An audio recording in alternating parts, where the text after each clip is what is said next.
बेटे आज हम पाठ 12 पढ़ेंगे। पेड़ों को मत काटो। बच्चों, पेड़ हमारे लिए बहुत उपयोगी हैं। ये हमें प्राणवायु देते हैं। प्राणवायु यानी ऑक्सीजन। माँ की भांति ये हमारे भरण पोषण में सहायक हैं। जैसे माँ हम बच्चों का पेट भरती है, इसी तरह पेड़ पौधे भी हमारे भरण पोषण में सहायक होते हैं। ये पर्यावरण का संतुलन बनाए रखते हैं। जो आंधी तूफान आते हैं, बारिश आती है, बाढ़ आती है, ये सब इनका संतुलन बनाए रखते हैं। इनकी अंधाधुंध कटाई रोकने के लिए विभिन्न लोगों ने समय समय पर अनेक आंदोलन चलाए हैं। हमें इनके महत्व को समझना होगा, इन्हें कटने से बचाना होगा व साथ ही नित नए पेड़ भी लगाने होंगे। हमें इनकी कटाई को रोकने के लिए ये कुछ ना कुछ अवश्य करना पड़ेगा और नए पेड़ भी लगाने पड़ेंगे।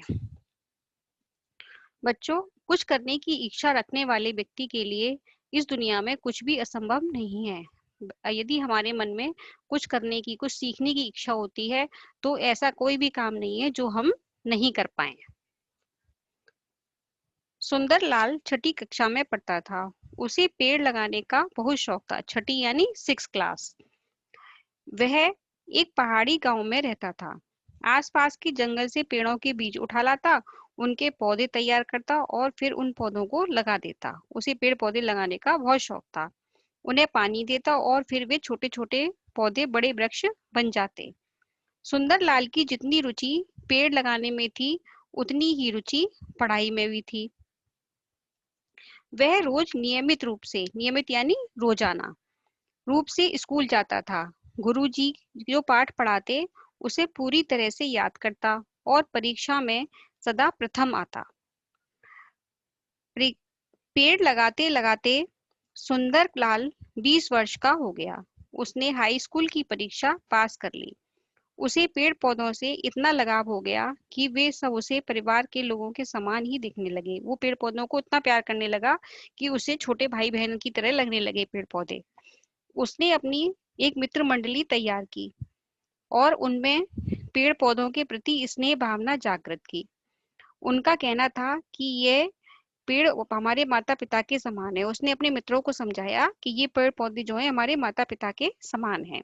ये हमें छाया देते हैं, फल देते हैं और जिस प्रकार माँ अपने बच्चे के लिए सभी प्रकार के दुख सहन करती है, उसी प्रकार ये पेड़ पौधे भी धूप, वर्षा, जाड़ा, धूल आदि सब अपने ऊपर सहकर हमें सुख देते हैं, हमारी रक्षा करते हैं। जब कभी कोई व्यक्ति हरा वृक्ष काटने लगता तो उसे बड़ा कष्ट होता। जब भी कोई बड़ा वृक्ष काटता था कोई व्यक्ति, तो सुंदरलाल को बड़ा दुख होता था। उसे ऐसा लगता था जैसे वह पेड़ नहीं, उसका शरीर अंग काट रहा है। वह उसे विनम्र भाव से समझाता और पेड़ काटने से रोकता। वह उसे प्यार से समझाता और पेड़ काटने के लिए मना करता। ना मानने पर वह उससे लड़ने मरने के लिए तैयार हो जाता। अगर वो व्यक्ति नहीं मानता तो वो उससे लड़ने के लिए तैयार हो जाता। सुंदरलाल अपनी बीए की परीक्षा के लिए नैनीताल जा रहा था।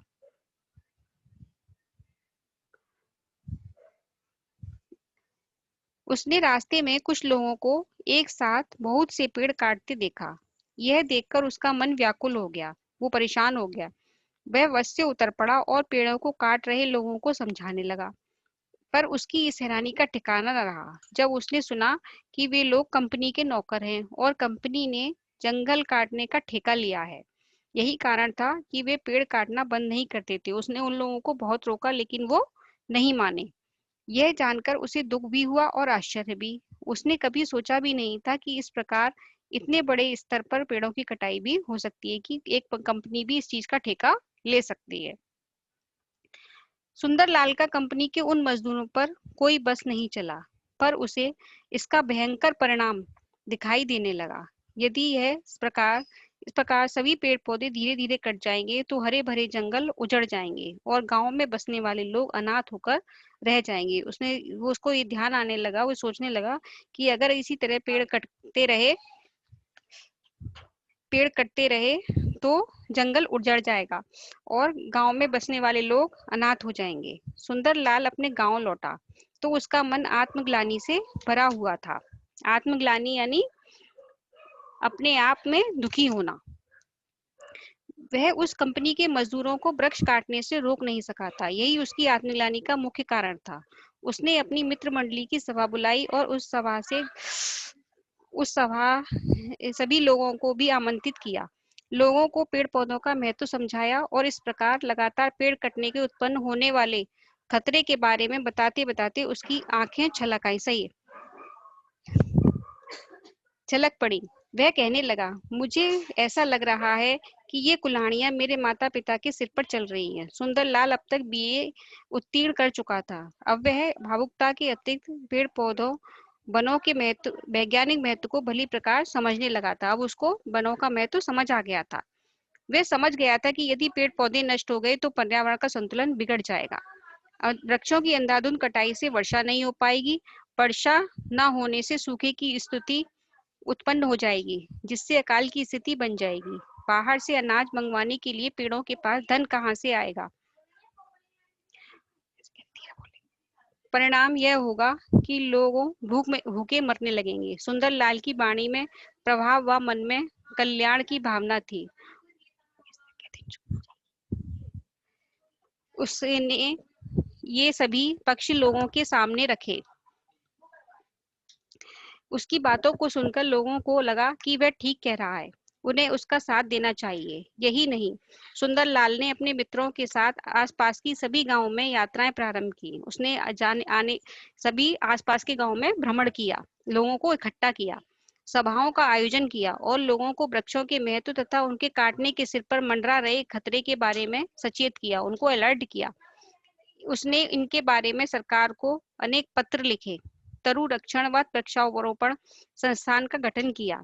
इसके साथ ही उसने लोगों को वृक्षों की कटाई रोक का नया ढंग समझाया कि जब कंपनी के मजदूर किसी पेड़ को काटने लगे तो लोग उससे लिपट जाएं, जिससे कंपनी के मजदूर उस वृक्ष को नहीं काट सकेंगे। जब वृक्ष काटने आए लोग तो तुम उनसे चिपट जाना वृक्षों से, तो वो इस तरह से वृक्षों को नहीं काट पाएंगे।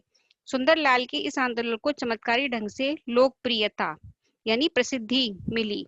जहाँ भी कंपनी के मजदूर या अन्य कोई व्यक्ति किसी वृक्ष को काटने लगता तो लोग उस पेड़ से लिपट जाते। इसी से चिपको आंदोलन का सूत्रपात हुआ। सूत्रपात यानी बना, शुरुआत हुई और सुंदरलाल बहुगुणा पर्यावरण रक्षक के रूप में प्रसिद्ध हुए। धन्यवाद।